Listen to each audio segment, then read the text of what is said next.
When Uber and Airbnb launched, they didn't build factories or hotels. They created a platform model that matched idle physical assets, cars and spare bedrooms, to demand at scale, rewiring trillion-dollar industries in the process. Now, artificial intelligence is applying that same logic to human expertise and analysis. It takes high-level judgment and delivers it as a commodity at near zero marginal cost. This shift dissolves the logic of the industrial age, the assumption that intelligence is expensive and human labor is the primary bottleneck for growth. We are moving from matching physical assets to orchestrating cognitive ones. It is the most significant shift in business logic since the introduction of the assembly line. Traditional software platforms like Salesforce or Notion were designed to be steering wheels for humans to use. But in January 2026, Anthropic proved that AI could be the engine itself, with a simple 200-line contract review plugin.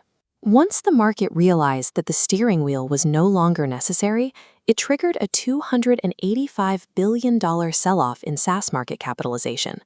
The crash happened because traditional software sells a structured interface for people to do work.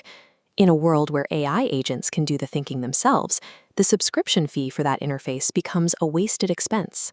This data shows the rapid collapse of per-seat pricing models, which dropped from 21% to just 15% of the SaaS market in a single year as companies pivot towards charging for results. Klarna illustrated this move when they replaced Salesforce with an internal AI system that handled 2.3 million customer conversations in its first month. They effectively consolidated 1,200 separate software applications into a single, unified AI stack. This transition is forcing a new contract between vendor and buyer. Companies like Sierra and Intercom now charge exactly 99 cents per resolution. Customers pay only when the AI actually solves the problem. This is the service as software model. The vendor is no longer selling a tool for the customer to use. They are delivering a finalized, guaranteed outcome. The collapse of execution costs is creating a bizarre new reality, the microgiant.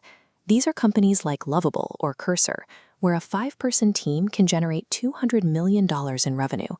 This graphic compares the efficiency gap. AI-native companies operate at 3 to 5 times the revenue per employee of traditional tech firms, with some reaching as high as $13 million per head. Established giants are already pivoting to this math. Amazon has begun publicly celebrating AI, while quietly shifting their budget from human headcount to pure compute capacity. When $1,000 a day in compute can do the work of 10 analysts, maximizing headcount stops being a metric of success. It becomes a liability. The shift is also rewriting how products are bought.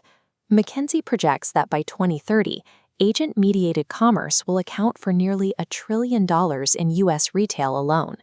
In this model, a human delegates a purchase to a personal AI agent, which negotiates directly with a retailer's AI to find the best deal.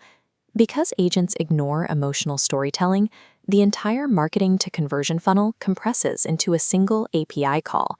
For a business to remain visible to these non-human customers, it must prioritize clean APIs and structured data over visual branding and traditional advertising. If an AI agent cannot programmatically interact with your storefront, your company effectively ceases to exist for the fastest-growing buyer segment on Earth. To help leaders navigate this, MIT identifies 4 specific stages of business model evolution in the agentic era. 90% of companies are stuck at stage 1, merely bolting chatbots onto their old workflows. They are paying for intelligence, but capturing very little of its actual value. Survival requires moving to stage 3 or 4, where the AI assembles custom solutions or coordinates entire ecosystems of services autonomously. If you can switch off your AI without your business model breaking, you haven't transformed yet. You're just using an expensive version of autocomplete. As hundreds of billions of dollars pour into compute, raw intelligence is becoming a commodity. This raises a critical question. What becomes the new scarce resource? The answer is taste. This is the human judgment to know what is actually worth building and when to step in to override the machine. Because intelligence can be bought off the shelf, the ultimate moat is now specification, the ability to precisely articulate the outcomes you want your agents to achieve. The takeaway is concrete. If your growth depends on customers hiring more people, Your addressable market is shrinking every time an agent replaces a human. You don't need to own the intelligence to win the next 30 years. You just need to know exactly how to direct it.